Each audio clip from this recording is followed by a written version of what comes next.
So when a woman has a accident that disfigures her, she undergoes reconstructive surgery that has unintended side effects. That's basically the story of Rabid on Jen Chan with Dan Edmonds. Yes, or Dan Edmonds. Yeah, hi.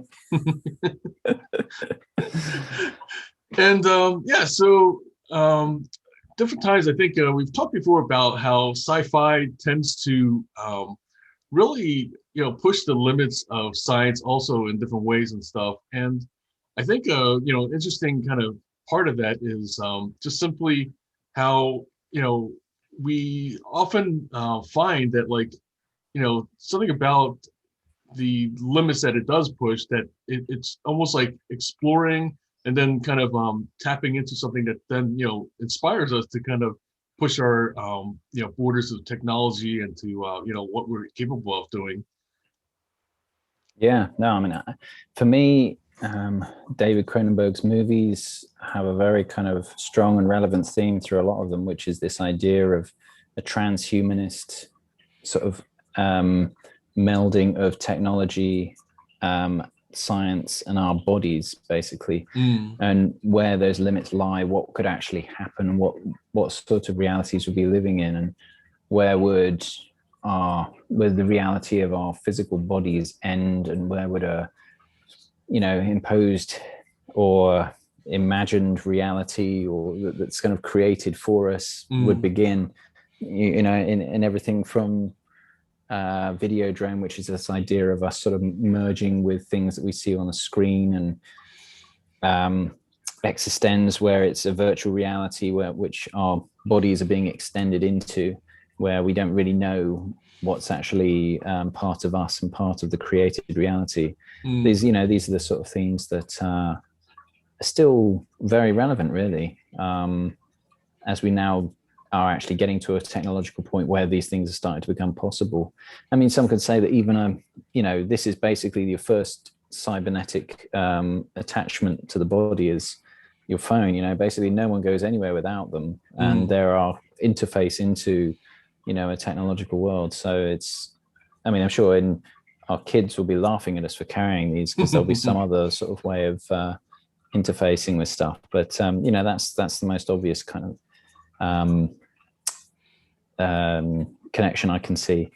But the interesting thing with David Cronenberg is that he often looks at the fundamental desires and passions of people, sexual desires and various other things, and how that can either sort of disrupt progress, or what effect it would have, or how that would actually emerge in a kind of a technological or scientific way, which is what makes his movies, I think, really, really interesting, especially these early ones from the 70s and the 80s, in my opinion, anyway. Yeah, it's interesting that, well, I wouldn't say call him a technophobe. No. He's also almost like kind of just tapping into, like kind of our, fears of technology and how they can really take over things. And I feel like, kind of it really, we'll see this here that that it really blurs into kind of this thing of we kind of, there's a loss of control. There's a kind of a sense of that where, what happens when, like kind of the technology kind of really does kind of take over and stuff like that. So I guess, let's talk about the first, the original. And this one is kind of particularly interesting because it's a Canadian production, which apparently, I guess, it's got something to do with kind of, the funding and stuff like that. And that's another funny connection with also, the last movie we watched, The Fly, and where there was a, it's something that like we don't often see in movies. Like, there's maybe just references to Canada, and unless a movie is specifically, like kind of, about something in particular, something Canadian, we it's almost like this kind of forgotten neighbor that we have for Americans and stuff. We're very Los Angeles centric and very like kind of US centric in a lot of the stories. Yeah, it's a shame. Actually, it's surprising that David Cronenberg didn't have that opportunity to set his remake of The Fly in Canada and do that. But yeah, so we're kind of in. I'm not even sure where it is, near Montreal, I guess. The original is. And there's an interesting connection to that too, because apparently at the time there was some kind of revolt by the Quebec people that it's one of the few times that they actually saw martial law in the street and stuff. The Canadians kind of like the stereotype is that Canadians are very polite and very congenial, that kind of thing, stuff like that. So for them to kind of reach that point was like really unheard of, and apparently that's one of the things that really is echoed in Rabid and stuff. Right. Oh, I didn't realize that tied in with actual, political events that were going on at the time. It wasn't intentional, but it was part of the story that having these soldiers in the street with kind of weapons and stuff. Again, that's just something that is just really unheard of for Canada and stuff. I mean, this is of course, we're talking like way before anything like that there's this kind of thing with terrorism and all that stuff. But it just definitely really fit the story though in this case. I should mention also, of course, that another funny connection to the things we talked about before is that here he casts Marilyn Chambers as the main female character, Rose, and Cronenberg had actually wanted Sissy Spacek, and he was kind of the studio kind of overrode him, and so as a little kind of jab, there's one shot where the Carrie poster is in the shot like very prominently and stuff. Yeah, and so, of course this was 1 year after Carrie, Yeah. And a very different sort of movie, but still, I mean, this is Marilyn Chambers is a really interesting sort of casting choice in this, because she sort of, I mean, it adds to this kind of almost sort of pulpy, satirical kind of edge to this movie, in that she's, obviously an adult movie star who's in this, but I mean, she does a great job, I think, actually, of being this sort of femme fatale in this movie, and adding this kind of, I don't know, unexpected, slightly sort of obvious sexuality into the performance that I don't know, you can kind of say it, you can say it's sort of exploitative, but I think it kind of underpins this kind of message of, again, these kind of human desires warping into ways that are unexpected, really. So I actually thought it was a really cool choice and worked well in the movie. But yeah, her appeal is, she's got that Ivory Snow girl next door look and stuff, but she's willing to kind of go there, that's kind of what really the Farrelly Brothers tapped into when they, had her cast in her first porn movie, Behind the Green Door and stuff like that. They saw that kind of, marketability, so to speak. And then similarly, even Cronenberg said that, he, wanted to have something that would really make, basically draw kind of a crowd and stuff. So they couldn't really afford a big name. And somehow, I guess, I think, I forget the particular actor that basically pointed out that, like, she had been wanting to kind of do mainstream films and stuff. And so, basically that's how, actually it was Ivan Reitman that basically had the idea and mentioned it to, Cronenberg. And so, so sure enough, they were able to get her, and so the rest is history, so to speak. It's funny, isn't it, these days, how we draw very distinct lines between the adult movie industry and the mainstream movie industry. And that if you do see anyone from the adult movie industry in a mainstream movie, it's normally like kind of in a comedic role, and it's like a cameo or something like that. But there's very few, you don't often see people willing to sort of chance it with anything like that anymore. And for me, that's like, it's kind of one of those things that's a bit of a missed opportunity in a way. It's like, you would have thought, obviously, this is a way of getting some eyeballs on your movie. But there was much, you get the feeling there was a lot more ability to cross over back then. Well, I think there's also more taboo, even though that, like, X-rated movies were becoming more mainstream, because, like, one of the strange things at the time in the 70s was you were able to see them in theaters. I mean, something that, like, now, like, I don't think there's any places that will do that and everything. And plus, of course, there's no need to. I mean, now, with the internet, your home theater is a theater and stuff, and you can pretty much whatever you want and everything. Yeah. And actually, we may as well mention that while we're on that subject, there is a really interesting scene in this, and this sort of plays into some of the other stuff, some of the other Cronenberg movies. There's a very sort of obvious dialogue when Rose goes into this adult theater and is kind of half looking for her next victim. Oh, right. Where the dialogue is literally saying, I'm in a dream, and the other character says, "Oh, wake up! I've got something for you," basically. And but again, it kind of underpins this whole idea of, I think Cronenberg has a very strong sort of link between dreaming and movies, and that they're basically that they serve a very similar function. And I think we talked about this with The Fly, and that there's that whole scene with the abortion. It's like, we don't know if it's it's all staged as a dream, but it's a possibility that could happen to her. Yeah. And it's and I said, I think in that video as well, dreams are things where we create the narrative to sort of tie random bits together. And I think that's kind of, I think part of his approach to his filmmaking is like that. You almost get the feeling he's a sort of a clinical sort of scientist doing his thought experiment on what could go wrong in various situations, and just sort of tying those together in some sort of narrative way. But yeah, speaking of science, I didn't realize that he had such a background in science, and apparently that's what really came into play here.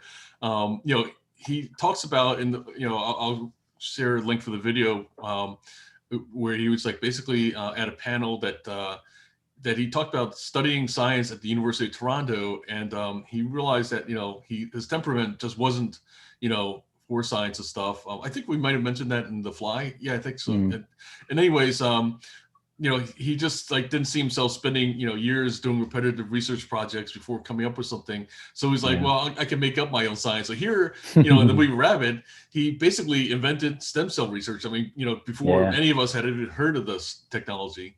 Yeah. I mean, that was what was really interesting for me, was this idea of the morphogenetic flesh that they talk about that kind of can regrow things. You're absolutely right. It's exactly what stem cell does. And again, this is this kind of a bit like The Fly. It's kind of on a slightly sort of blunt, bigger picture take on it. It's like, when man interferes with nature, there's unintended consequences that could be horrific. But I think for on a more sort of zoomed in look at it, it's more sort of looking at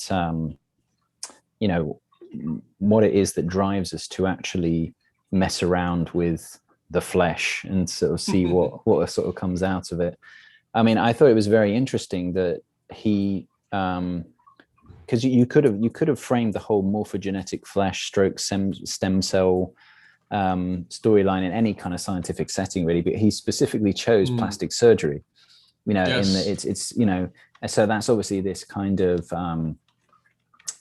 statement on what was happening, I guess. This is probably when plastic surgery was coming into its own, was a relatively new field, and was trying to sort of, and starting to become much more popular.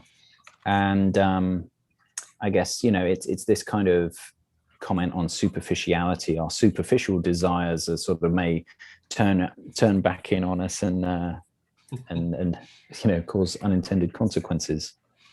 Yeah, I think that's definitely something, as we'll see in the remake, that really comes out, is this idea of superficiality, and also like in some ways it's funny that it mirrors how we have this technology that connects us in many different ways, and we can basically carry the Library of Alexandria in our palm of our hands and stuff like that, and yet we watch cat videos and post pictures of our salads and stuff like that. Absolutely, in great high definition detail. Yes. Yeah, I mean, it's but I mean, I think what I really liked about this, though, and what I like about all Cronenberg movies, is that it's not that simple. Like in The Fly, it's not just simply a case of man versus nature, or man trying to take away God's role, and it's all terrible. And as a character in The Fly, he goes through this transformation. Some of it's good, some of it's bad. Some of it causes him to be depressed, and then he actually sort of accepts parts of this transformation and learns to deal with it. And again, like this one, this doesn't, while she is transformed into a bit of a monster through this sort of weird experimental plastic surgery, it also saves her life. So you can't sort of completely say that it was from her perspective, it's a natural kind of survival process, much like evolution, and which leads her to be somewhat to blame and somewhat not to blame, which is he has this kind of quite objective it's rooted in science kind of thing, looking at both sides of it and how it might play out. So and funny again that at its heart there's a love story here. In this case, Frank Moore plays Hart Reed, who actually, funny enough, I was like kind of thinking, who does this guy remind me of? Who does he remind me of? And I'll have to share like kind of the meme I kind of came up with and stuff. I'm going to do a quick screen share so you can kind of see. Is this a live screen share during our Zoom meeting? Wow. This is and so Jason Butler. It's this guy from Ozark actually that I was like kind of because I was like thinking to myself, who does, like when I was watching Rabid, I was thinking, who does it remind me of? And then kind of like did a search through my kind of digital kind of library of my mind there, and it was like, and finally remember that it's somebody in Ozark, and then I kind of looked it up, and then sure enough, kind of, and then I made this meme to kind of really kind of confirm it and stuff, and it's like, okay, I don't know about you, but I definitely kind of like can see like the closest, because I feel like also something that happens in Hollywood, and we talk about casting with like how different times people fit a certain kind of typecast in some ways. But I think along with that is there's something weird that like where some actors I feel like are kind of chosen because their resemblance to another actor. Have you noticed that? Totally, yeah. And I would say, he also looks a bit like Christopher Walken a little bit. He looks like a 70s Canadian Christopher Walken to some degree. Right. But it's pretty. I mean, it's funny. I haven't watched Ozark, so I didn't get that connection. Right, but sure. he still looks weirdly familiar, even as I'd have to disagree with you though, that I don't think at the heart of it is a love story. I think at the heart of it, it's a vampire movie. Oh, okay. That is where it's kind of like, this is a weird kind of mixture, and it's maybe a bit of an overreach, but it's kind of a mixture of a vampire movie with a zombie movie in a way. Yes, yeah. Because she has to survive on blood, and but meanwhile, it turns people into these brainless people who have no free will or control over their actions. Right. So it's this odd sort of hybrid in a way of both.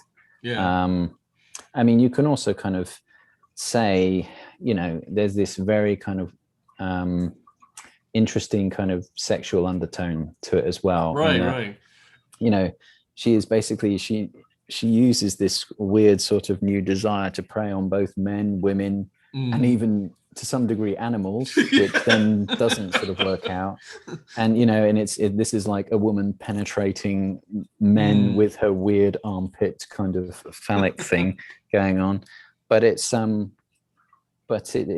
of as a this thing of like her body betraying her in a way, in that she has no real control over this.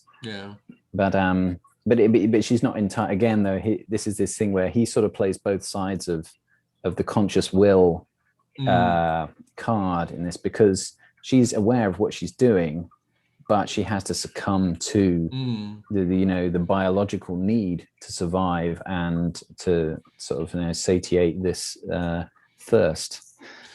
Yeah, it's funny how instead of like we talked about kind of the vampire story and stuff, and in the typical Dracula kind of scenario, he has this kind of magnetic, hypnotic, seduction and stuff. And meanwhile, in this one, Rose is kind of like using her innocence as a form of seduction, like seeming to be harmless and everything. And that's helpless. helpless, yes. And Yeah. that's what's attracting, these different men to kind of like, oh, can I help you and stuff like that. And or hey, would you like to get have a ride?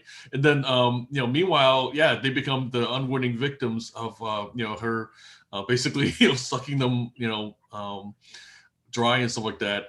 And but yeah, on top of that, there's this problem that she's as she's doing the blood thirst, she's kind of spreading this disease that then leads to this kind of quarantine and then ultimately a lockdown and stuff like that. And then to me, what's interesting also is that like we see this transition that is almost like a trope in some ways for these pandemic movies, that people become things. They some point they no longer are us, right? They're them. And then not only them in the sense of like a invader or something that like they become like mindless, and they become like objects that that ultimately you just need to get rid of. Yeah, which is underpinned right at the end with her body being thrown in a garbage truck. Yeah, I mean it's this thing of being stripped of your humanity is your ability to reason and your free will is the fear of most zombie movies and in this as well, I would say. I think it's slightly more complicated and interesting in this one because she isn't completely stripped of this, but what her normality is like she can't actually function in normal society because of what she needs to feed on. But you can almost sort of say that as maybe an analogy for dangerous sexuality, because here is a woman who's been kind of physically transformed, who can't exist within the normal bounds of society, and and is massively sort of conflicted, and also is causing, as an unintended consequence, the downfall of society. So it's kind of a weird commentary on I think more dangerous or fringe attitudes towards sexuality perhaps in the 70s. Yeah, that's another funny point that this is like years before AIDS yet and stuff. But what we're seeing there is this kind of concept of a patient zero that's an unwitting spreader, a super spreader for that matter. That basically, I mean, even though that like Rose is a predator to a degree, because even that she does have this awareness that like, oh, I can't help myself. I'm but that thirst in some ways represents how HIV was spread by people who were promiscuous, and basically way before there was such thing as testing, they basically just had probably at a certain point had affected all these other individuals without anybody's knowing. Yeah, I think as well, I mean, obviously like you said, this was way before it, but it's very hard not to sort of look at any narrative that looks at bodies betraying their their hosts and not sort of drawing a parallel with autoimmune diseases. But it's funny that, I mean, he said The Fly wasn't about that at all, and you can kind of see in the fact that he was exploring this idea in Rabid that it may well have been completely separate from it. Why that was such an I mean, it's an interesting idea, but it's interesting that it comes up a number of times within his work. But I think it's more to do with this juxtaposition of what our logical and rational minds want to do and what our biological needs and desires are. And for me, this is summed up beautifully in the surgery scene, which is again a bit like The Fly with the abortion scene, in that the last thing, a surgical operating theatre is somewhere where everything is, the person who's in charge is supposed to be using rationality, logic, and science to deal with the absolute most fundamental nuts and bolts of the human body. It's like basically you're doing sort of maintenance at a fundamental level on this person, but you can't do it with any, there's no room for any kind of emotion or animal instinct or anything. It's a place that's both really, really raw and sort of fundamentally human, but at the same time completely abstract and entirely, completely scientific at the other end. So for someone to lose their mind and start biting people in a surgical theater is almost like the epitome of that kind of, those two worlds colliding, which I thought was what makes it really terrible. I mean, surgery is terrifying anyway, because this is things that are going in and out of your body, and there's no 100% that you're going to make it out of it okay. and yet for someone to go absolutely mad in that kind of scenario is just about the worst thing anyone could ever want, really. Yeah, I mean, he's really there tapping to another fear that we have of, like you said, of being so vulnerable, and then doctors are, we put so much trust in them that, like, they're almost kind of like elevated to like kind of this demigod kind of level. And certainly this is an idea that he does explore in Dead Ringers, which we'll be kind of discussing. I was going to say, I mean, that's even scarier, because in that he's doing it in such a cold and calculating, precise way that makes it even creepier. But you're absolutely right. You're betting on, I mean, you're hoping that this doctor will be basically as inhuman as possible in the way that they execute this surgery. we want them to be. Yeah, we want them to be as inhuman as possible. But and not, it's funny. but not total loss of control. Yeah, but not like in an animal way.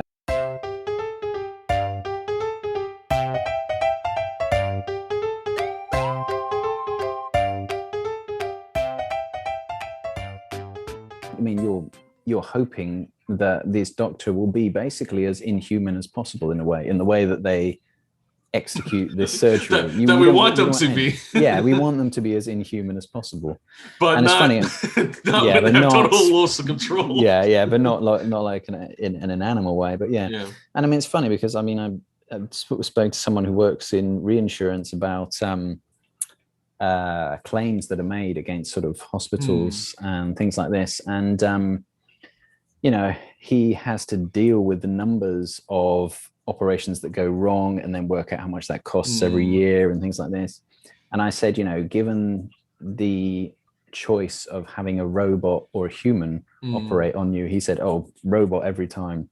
He said, from a statistical standpoint, they're far less likely to make as many mistakes. But the funny part is, the flip side of that is how that they've done studies that the doctors with poor bedside manners are something like, the 80-20 thing of like where they're much more likely to get sued. So that's the ironic part. Is on the one hand, we do want what you said, like kind of, them being kind of, almost like robotic in terms of their precision. But once the operation is over or beforehand, we want a human person that is like kind of we wish things could have gone better, or ideally like hey, things went really great and stuff like that. Yeah, interesting, isn't it, what we want in different scenarios? Yeah So I mean, in terms of that, that's really the really interesting part of this, is this whole sort of nature versus technology thing. But there is, I would say, in the zombie element, there's also a little bit of anti-consumerism thrown in for good measure as well, because we have her in the mall and poor old Santa gets gunned down by machine gun fire as a byproduct. And we should mention that the movie starts off in this, kind of ad in the apartment complex. I mean, that really caught me off guard. Kind of that like I'm sorry. No, I'm confusing movies. I'm actually confusing Shivers, which actually there's very similar to Rabid. That I should mention. And whereas this one, it was the one that Hart and Rose are getting on a motorcycle and before the accident and stuff like that. And I think what gets me confused about the two is the fact that like the very similar ideas of like kind of the people becoming the mindless hordes and stuff like that. That's like almost like kind of the like for this particular part of Cronenberg's, I guess, work and everything, it's like almost like kind of the expected Act 3. Yeah.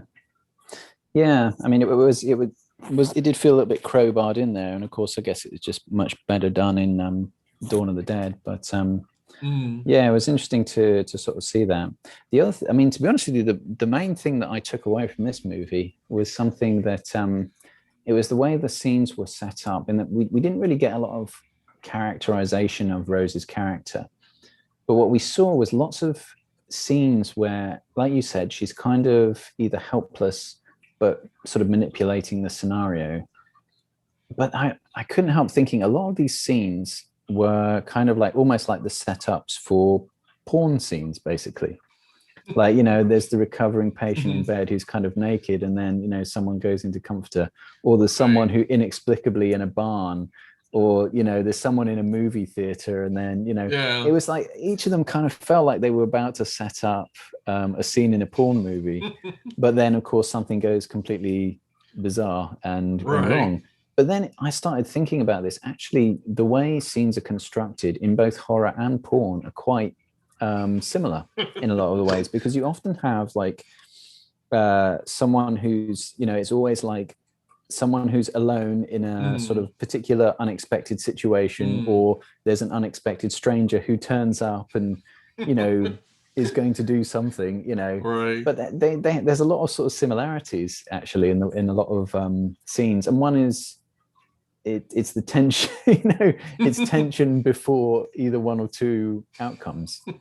And it's always kind of fun to do this whole thing. Like I said before, like horror movies is like to sort of turn it on its head and think, well, what if this was actually like they were about to have sex rather than one of them was about to kill them? And likewise, you could, I don't know if the same would be quite so interesting the other way around. But yeah. Yeah, it's certainly a Freudian aspect to that, because like different times, it gets into this aspect of that we have our sex drive, and then we have our death wish, right? And it's like kind of very much that's like kind of supposed to be the two sides of this coin, like kind of that really drives our libido and stuff like that. Yeah, I think like something like Tarantino's Death Proof is a really sort of interesting modern kind of spin on that whole kind of idea. But yeah, the other thing I wanted to mention, this which I thought was, again, it's one of those things where you see an early sort of thing that Cronenberg does that then kind of gets blown into almost an entire genre of itself, and that is right at the end when Rose has decided to try and prove that she isn't patient zero and affects the guy, and then she's on the phone with her boyfriend while she's actually getting killed. And I just thought, well, this is like Scream took that whole idea and basically made an entire trilogy of movies out of that, so that was really interesting to see. And that's very similar to when in The Fly, when Gina Davis is actually filming well, I say Gina, whatever her name was in that, filming Seth Brundle through the camcorder and thinking, oh, this is almost like a glimpse of what the found footage genre was about to do. So yeah, that was interesting. Yeah, it's interesting to also go back to the time when we had phones, and then like you had to like both be on this line at the same time, and yeah, not the asynchronicity of 21st century. Yes. Speaking of which, I guess is maybe as good a time as any to move on to the 21st century remake. Right. And so for me, it starts off decent enough. The Soska sisters are kind of known for, their kind of take on horror. And I actually haven't really seen much by them rather. But I did find this as, that interesting how within this movie, there's a lot of little, like they definitely, have a, they're paying homage to David Cronenberg, and they're definitely like kind of fans of his and stuff. Well, they're Canadian for starters, so right, of course, sort of pay some homage to him. But yeah, and I mean, there's even this kind of thing where, I mean, the House of Gunter was kind of quite ridiculous, but he even has this spiel where he says, "Oh, why do we remake old things? Because they need to have some soul." And I thought, right. Well done for pointing out the obvious, but in a way, I mean, it feels very kind of cheaply made, this remake, and it has a real kind of low budget kind of feel to it, and I'm sure it was very low budget, but thankfully, I would say it is still quite watchable, despite that, because it moves at a good click, and. I mean, I felt like it had a lot of promise, though. I mean, like they basically I felt that they started off relatively strong, like kind of in terms of just setting things up and stuff. I mean, I totally agree that like Gunther was a ridiculous character. I mean, I still have kind of Rose Miller like stuck in my head, like like I wouldn't even know her last name, but like after his basic German slash kind of typical fashion cliche and stuff like that. It just I couldn't get it out of my head and stuff. No, it's funny that, isn't it? It's very, very pervasive.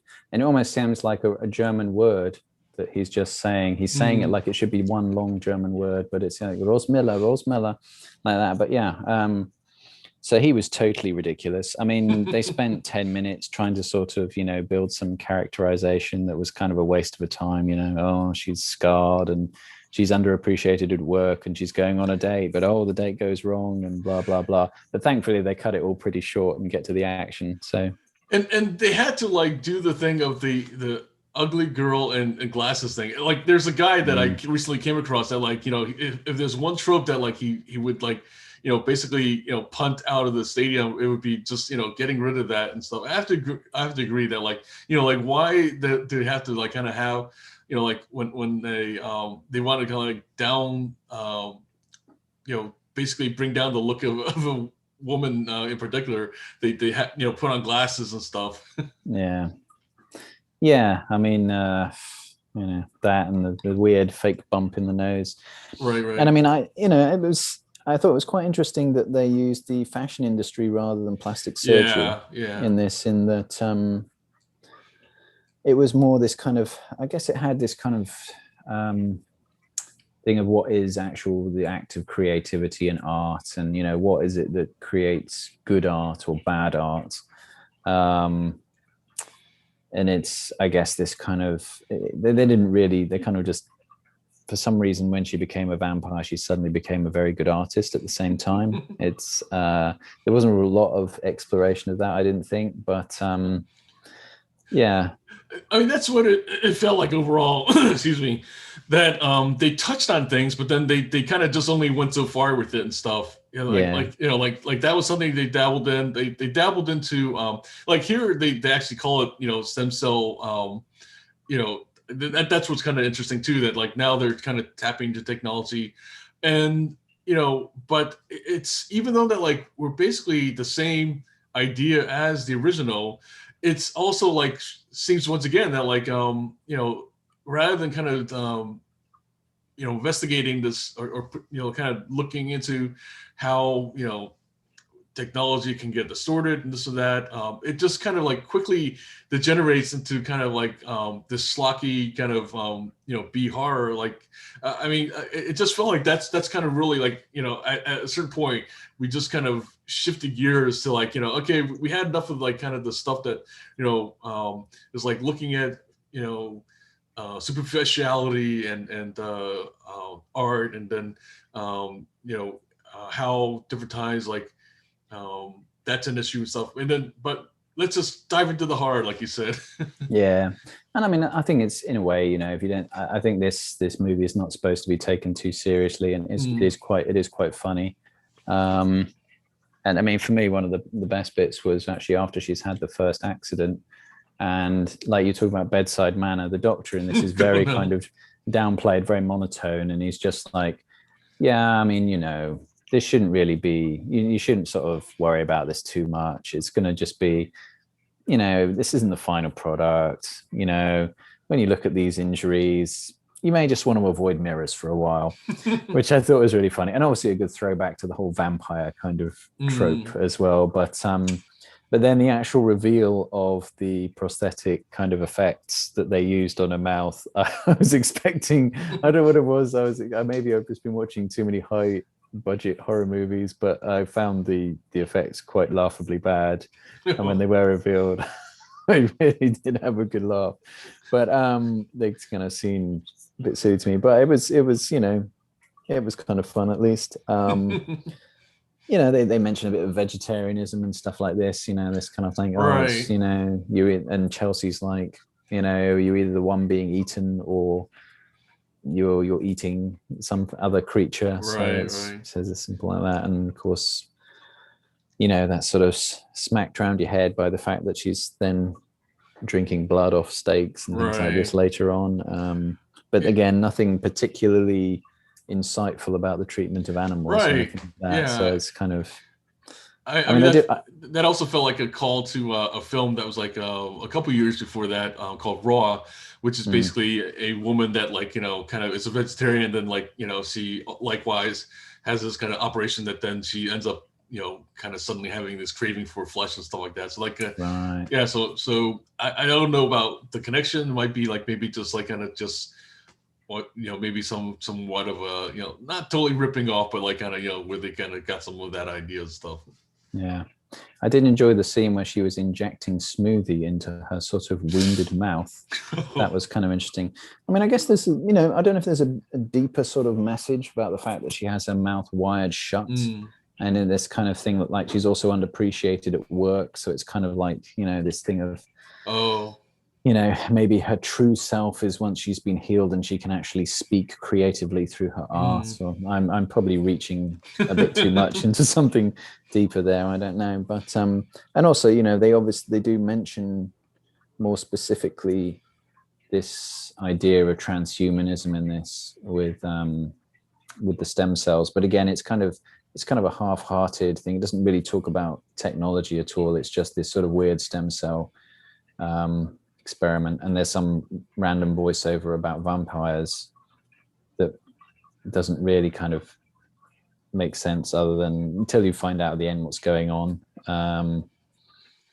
Yeah, I have to say that like the plot kind of this the subplot of this kind of conspiracy, right, with the doctor and stuff like that was interesting. At the same time, though, it was like kind of, I wouldn't say that like it's kind of like this wow, kind of how did they come up with that? It was kind of like it made you kind of like roll your eyes and kind of go, okay, we've seen this before and stuff.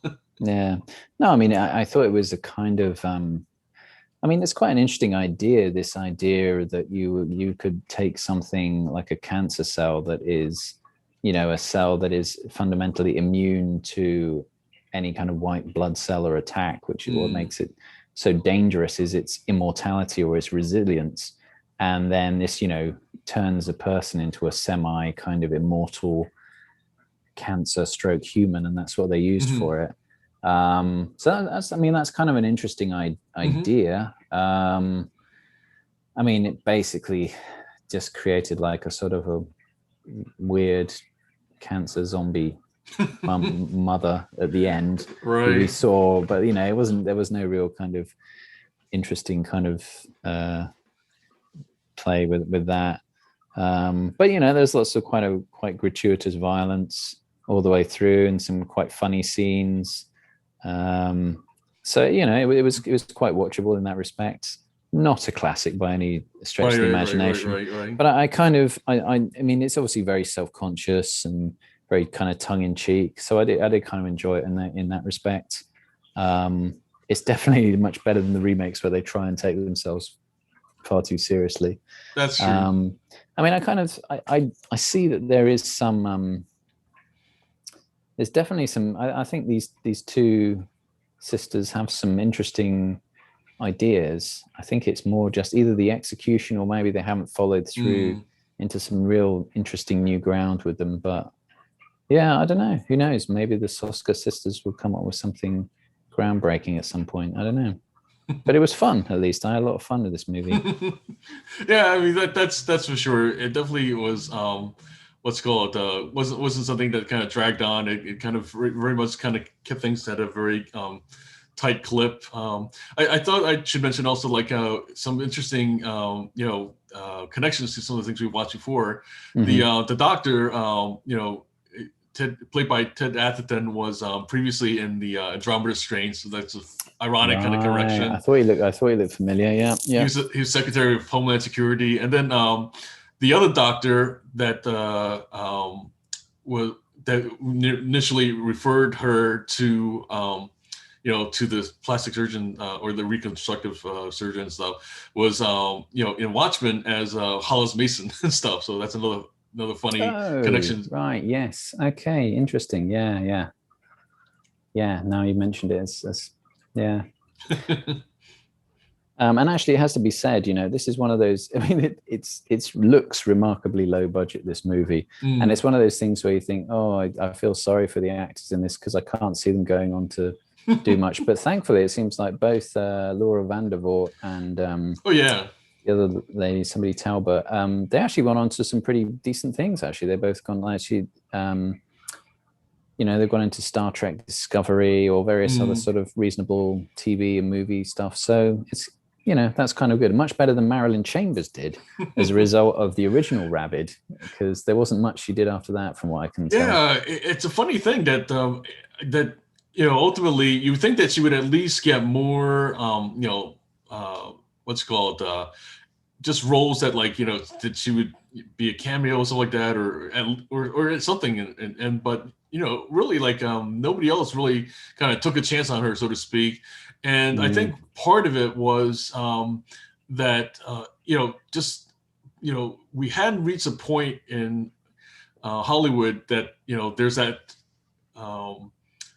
the people didn't kind of really see porn as doing worse than horror, because we talked about that before, about like different times, like if you were doing porn, or doing horror, that was like kind of a dead end for your career. But I think porn was like even worse, stuff. Yeah, it's funny. I mean, there's part of me that if I ever became a film director, I'd quite like to take, your Marilyn Chambers, Elizabeth, whatever her name is from Showgirls, all these sort of people who like had one sort of pivotal role and then kind of fell off the radar. I'd like to put them all in one kind of horror movie as like a collection of like either sort of like female monsters or victims, or a mixture of both, and just sort of give them another go at it. So yeah, I mean, there's been like, I think a couple, most recently Sasha Grey, like she has managed to kind of become more mainstream, partially because of the director. I forget the one that she worked with. Let me see if I can pull it up real quick.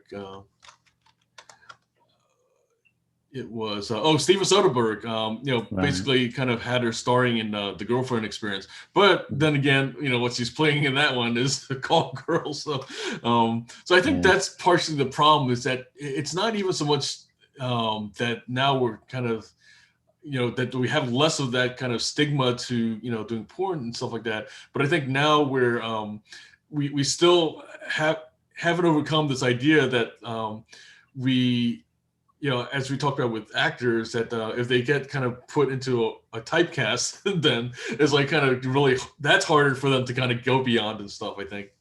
Yeah.